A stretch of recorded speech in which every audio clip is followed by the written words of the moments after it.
चलिए स्टूडेंट्स, आज हम लोग स्टार्ट करेंगे आज के नए क्लास के, जिसमें हम लोग देखेंगे मतलब steps involve in the process of photosynthesis. यानी फोटोसिंथेसिस के अब तक हमने कुछ कंडीशंस पढ़े थे।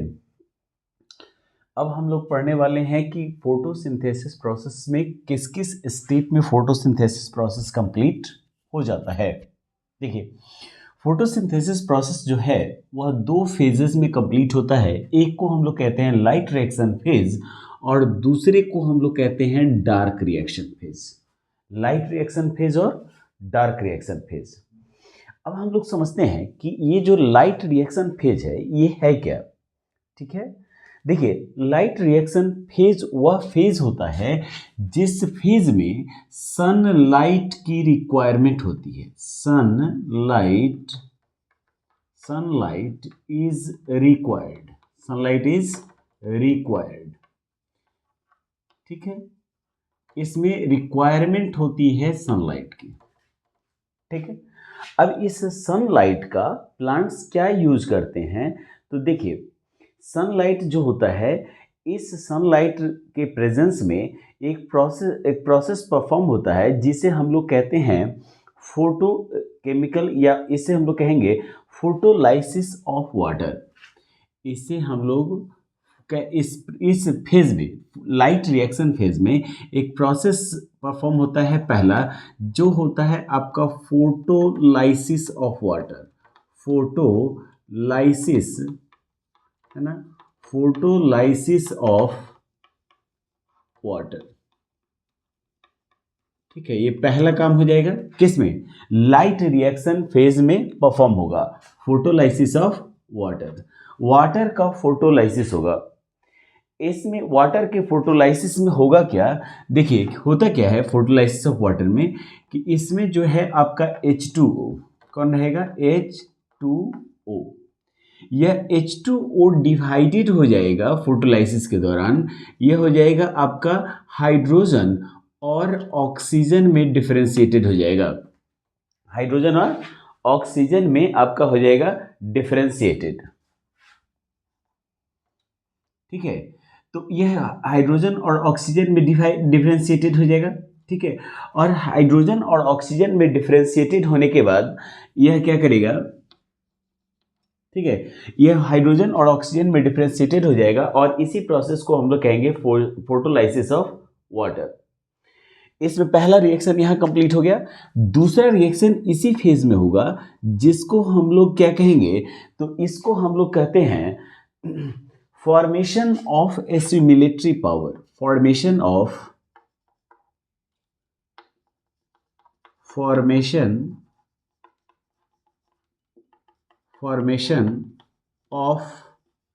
Assimilatory power.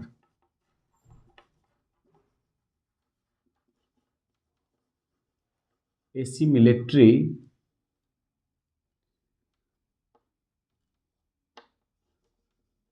ठीक है, एसिमिलेटरी पावर। ठीक है, इसमें एसिमिलेटरी पावर जनरेट करेगा। इस दौरान यह होगा क्या कि इसमें देखिए, एसिमिलेटरी पावर को जनरेट करने के लिए इसमें नॉर्मली क्या करेगा कि प्लांट्स के अंदर या सभी लिविंग क्रिएचर के अंदर एक सब्सटेंस होता है जिसे हम लोग कहते हैं एडीपी। एडीपी मतलब हो गया एड्रीनोसाइन डाइफॉस्फेट। इसमें एक जो है वह मॉलिक्यूल ऑफ इनऑर्गेनिक फॉस्फेट आकर के जुड़ता है। इनऑर्गेनिक फॉस्फेट आकर क्या होगा, जुड़ जाएगा। इसके साथ इसमें याद रखिए कि जब भी एडीपी और आपका जो है वह फॉस्फेट, इनऑर्गेनिक फॉस्फेट मॉलिक्यूल इसमें फॉस्फेट जुड़ेगा, तो उस दौरान उसे लार्ज क्वांटिटी में एनर्जी की रिक्वायरमेंट होगी, जो एनर्जी इसे सनलाइट प्रोवाइड करेगा। तो वह इसमें क्या कंबाइन कर देगा, इसमें कंबाइन कर देगा एनर्जी को। ठीक है, और इसमें एनर्जी को कंबाइन करेगा तो यह जो प्रोडक्ट बनाएगा वह प्रोडक्ट हो जाएगा क्या, तो वह प्रोडक्ट हो जाएगा एटीपी। पहले था एड्रीनोसाइन डाइफॉस्फेट, अब बन जाएगा एटीपी यानी एड्रीनोसाइन ट्राइफॉस्फेट। इसके बाद यह दूसरा प्रोसेस क्या परफॉर्म करेगा, इसके बाद यह दूसरा प्रोसेस परफॉर्म करेगा कि यह NADP, देखिए इसमें क्या करेगा कि NADP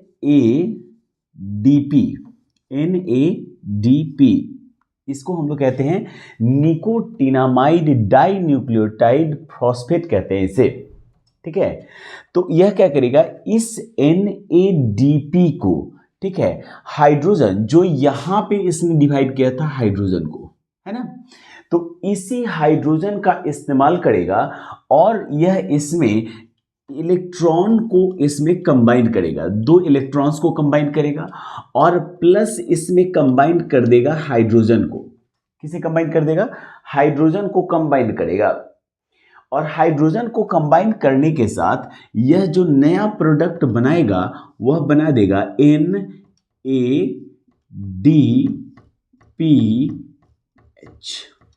इसमें अब पीएच के साथ फॉस्फेट आपका क्या हो गया, जुड़ गया और इस तरह यह 2 पावर्स जनरेट करेगा, एसिमिलेटरी पावर को जनरेट कर लिया। एसिमिलेशन प्रोसेस के लिए हम लोग जिस पावर को जनरेट करते हैं इसी को हम लोग कहते हैं क्या, तो इसी को हम लोग कहते हैं एसिमिलेटरी पावर। ये अभी चला आपका कि इसमें पहला हो गया फोटोलाइसिस ऑफ वाटर, पहला हो गया फोटोलाइसिस ऑफ वाटर। फोटोलाइसिस का मतलब हो गया कि फोटो मीन्स लाइट और लाइसिस का मतलब हो जाता है डिवाइड करना। तो किसका डिवाइडेशन होगा, तो भाई वाटर का डिवाइडेशन होगा। वाटर का डिवाइडेशन किस में होगा, हाइड्रोजन और ऑक्सीजन में होगा। ऑक्सीजन की से रिक्वायरमेंट नहीं, इसलिए ऑक्सीजन को रिलीज कर देगा और यूज कर लेगा हाइड्रोजन को। यहाँ पे इसने क्या किया कि अब करेगा कि फॉर्मेशन ऑफ एसिमिलेटरी पावर, यानी एसिमिलेशन प्रोसेस के लिए पावर जनरेट करेगा, ठीक है। एसिमिलेशन प्रोसेस के लिए पावर जनरेट करेगा तो इसमें यह एड्रेनोसाइन डाइफॉस्फेट को इनऑर्गेनिक फॉस्फेट के साथ कंबाइन करेगा, जिसमें वह लार्ज क्वांटिटी में एनर्जी जो है वह कंबाइन करेगा और बनाएगा ATP। फिर क्या करेगा कि NADP उसके पास होगा, जिसमें वह इलेक्ट्रॉन्स को मतलब जो है वह कंबाइन करेगा और साथ में हाइड्रोजन को कंबाइन करके और बना लेगा NADPH, ठीक है। यह NADPH ही इसे एसिमिलेटरी पावर प्रोवाइड कर देगा। फिर इसके बाद यह क्या करेगा, इस एसिमिलेटरी पावर को, ठीक है ना, यूज करेगा अगले प्रोसेस के लिए, जिस प्रोसेस को हम लोगों ने नाम दिया था डार्क रिएक्शन फेज, ठीक है। अब यह डार्क रिएक्शन फेज को परफॉर्म करेगा। देखिए डार्क रिएक्शन फेज में क्या करेगा कि यह ATP और ADP दोनों का इस्तेमाल करेगा, ठीक है, और यह दोनों का इस्तेमाल करके और यह कार्बन डाइऑक्साइड को इसके साथ कंबाइन करेगा। इसमें यह कुछ एंजाइम्स का भी यूटिलाइजेशन करेगा, ठीक है। किसका इस्तेमाल करेगा, एंजाइम्स का भी इस्तेमाल करेगा और तब यह प्रोसेस को कंप्लीट करेगा, है ना, फोटोसिंथेसिस प्रोसेस को यह कंप्लीट कर लेगा और अपने लिए फूड का फॉर्मेशन करेगा। देखिए इसमें करेगा क्या, यह करेगा कि सबसे पहले यह 6H2O को लेगा, 6H2O के साथ यह कंबाइन करेगा 6CO2 को कंबाइन करेगा, प्लस यह इसके साथ कंबाइन करेगा रूबिस को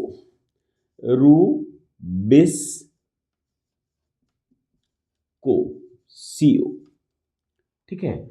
यह एक एंजाइम है रूबिस्को। क्या है ये, रूबिस्को क्या है, एंजाइम है। इसका फुल फॉर्म क्या हो जाएगा, तो इसमें हो जाता है राइबोलोज, है ना, बाइफॉस्फेट कार्बोजाइलेज, ठीक है, रूबिलोज, ठीक है, इसको हम लोग पढ़ेंगे राइबोलोज, या ये इसमें पढ़ सकते हैं कि राइबोलोज पढ़ सकते हैं, राइबोलोज, चलिए राइबोलोज पढ़ सकते हैं। और इस राइबोलोज का इस्तेमाल करेगा, यह राइबोलोज बाइफॉस्फेट, ठीक है, बाइफॉस्फेट कार्बोजाइलेज, ठीक है, राइबोलोज बाइफॉस्फेट कार्बोजाइलेज, यह एक एंजाइम है, इसके साथ यह यूज कर लेगा, ठीक है। यह ATP का यूज करेगा, 18 ATP चाहिए इसे।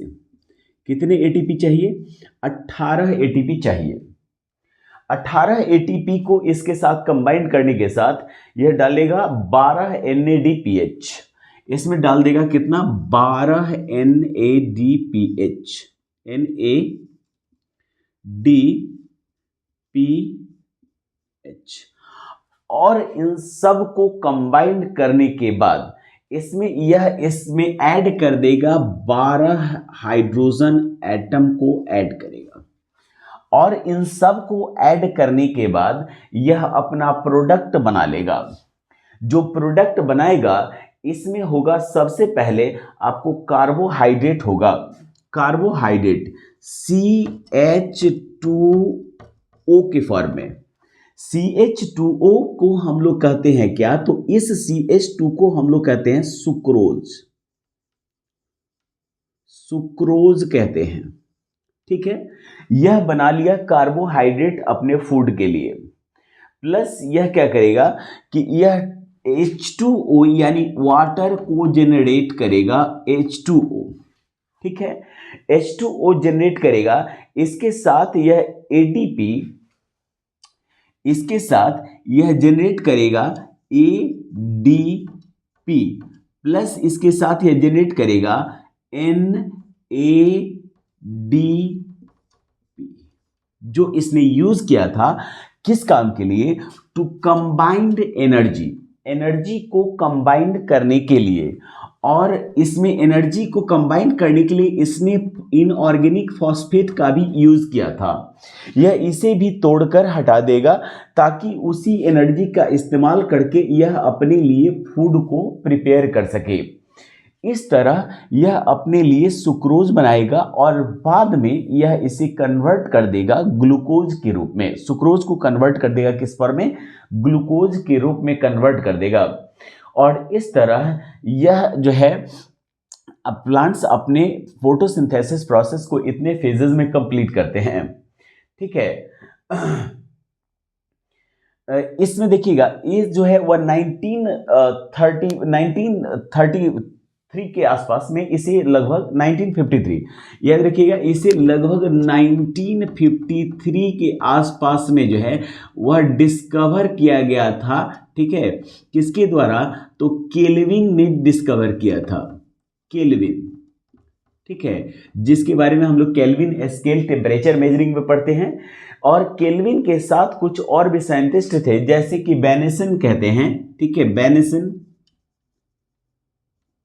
ठीक है, बेनेसन है। उसके बाद आपका हो जाएगा बैसन हो जाएगा। ठीक है, ये सभी साइंटिस्टों ने मिलकर इस प्रोसेस को इन्वेंट किया, को डिस्कवर किया था। इसके बाद आप देखेंगे यहाँ पे, तो आपने यह प्रोसेस देख लिया कि किस तरह से आपका जो है वह फोटोसिंथेसिस प्रोसेस कंप्लीट होता है। फोटोसिंथेसिस प्रोसेस कंप्लीट हो जाता है, लेकिन यहाँ पे एक क्वेश्चन जो आपके माइंड में उठता होगा कि ऐसे कौन कौन से कंडीशंस हैं जो फोटोसिंथेसिस के रेट को इफेक्टिव बनाते हैं। तो देखिए स्टूडेंट्स, फोटोसिंथेसिस के रेट को इफेक्टिव बनाने वाले फैक्टर्स को हम लोग देखेंगे। तो देखिए इसमें जो फैक्टर्स हैं जो कि फोटोसिंथेसिस प्रोसेस को इफेक्टिव बनाते हैं, वो 4 फैक्टर्स होते हैं।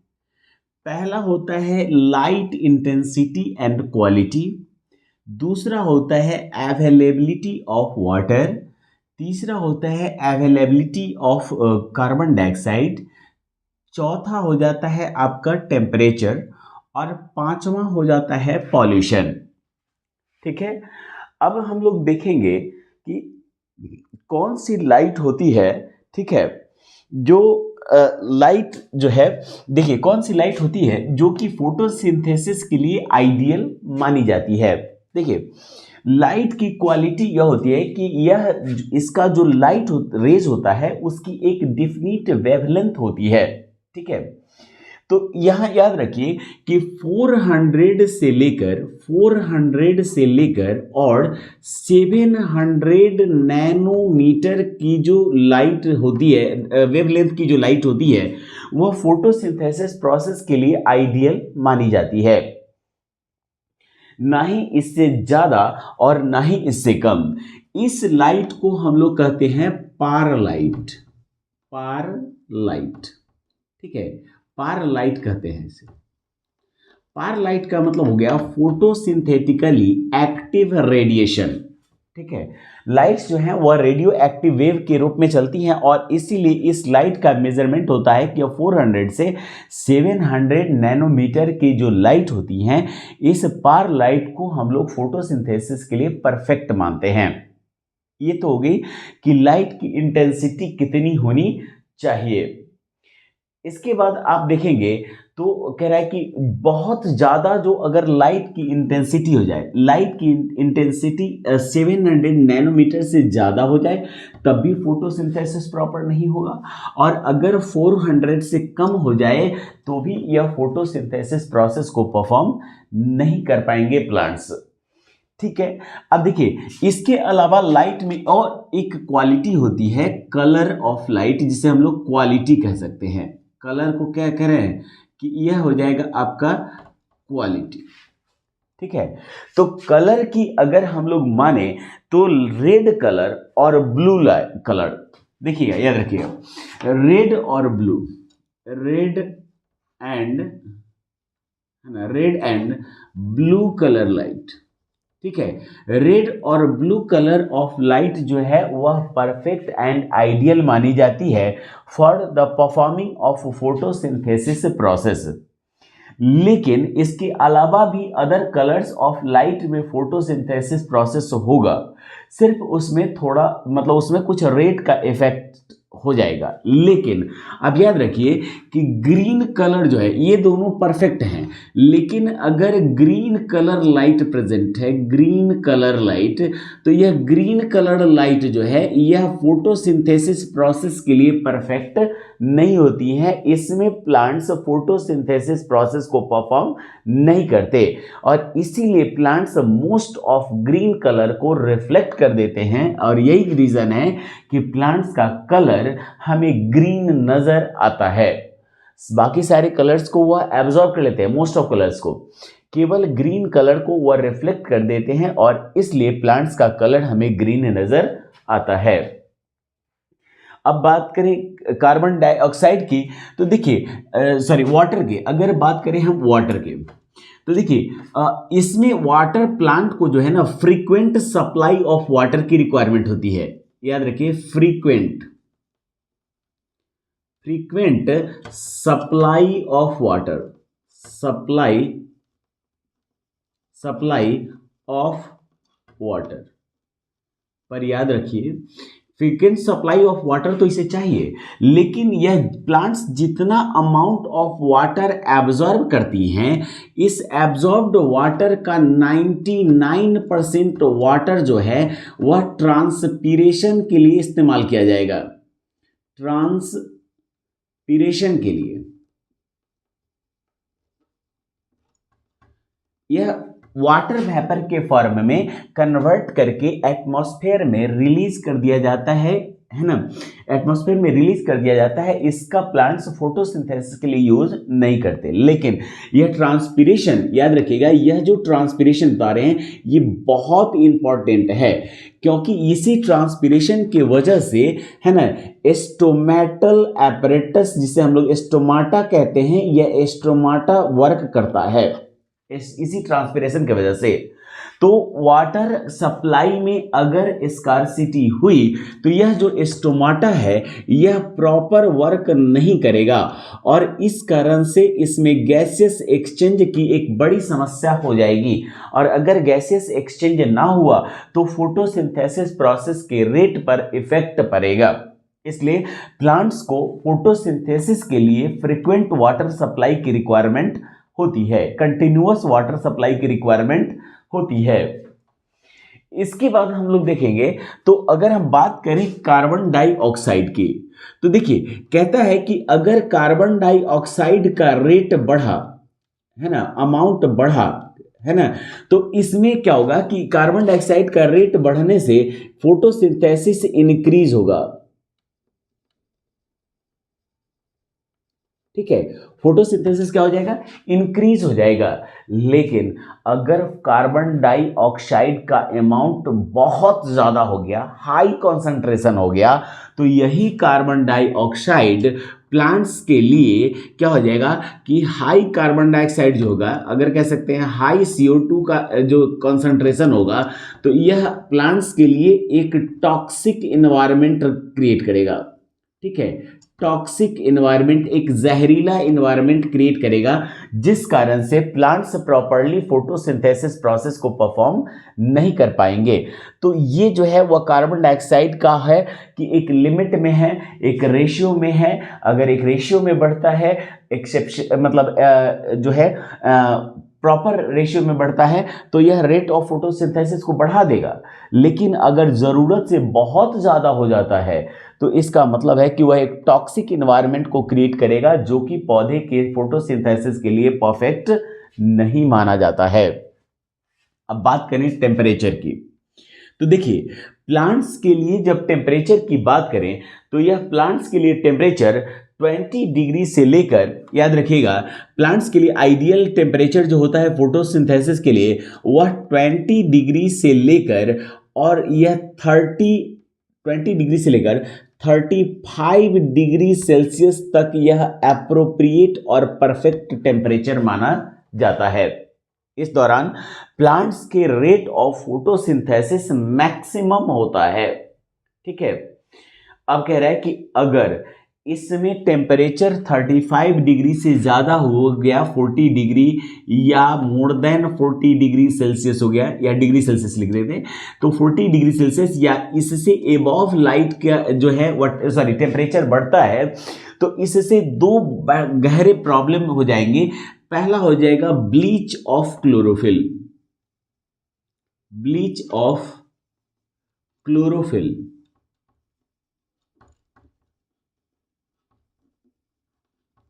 ठीक है, क्लोरोफिल ब्लीच हो जाएगा, यानी क्लोरोफिल खराब हो जाएगा। और अगर क्लोरोफिल खराब हो गया, तो इसका मतलब है कि यह फोटोसिंथेसिस प्रोसेस को परफॉर्म नहीं कर पाएगा।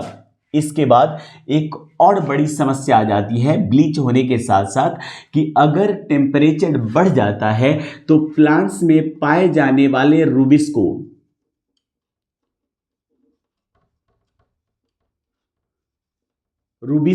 और पेप्को, ठीक है, रूबिस्को और पेप्को, ये दोनों एंजाइम्स जो होते हैं प्लांट के बॉडी में, जो फोटोसिंथेसिस प्रोसेस के लिए इंपॉर्टेंट माने जाते हैं, ये दोनों इनएक्टिव हो जाएंगे। और इनके प्रेजेंस के बिना उसमें एसिमिलेशन प्रोसेस का होना, यानी फोटोसिंथेसिस का होना पॉसिबल नहीं हो सकता है।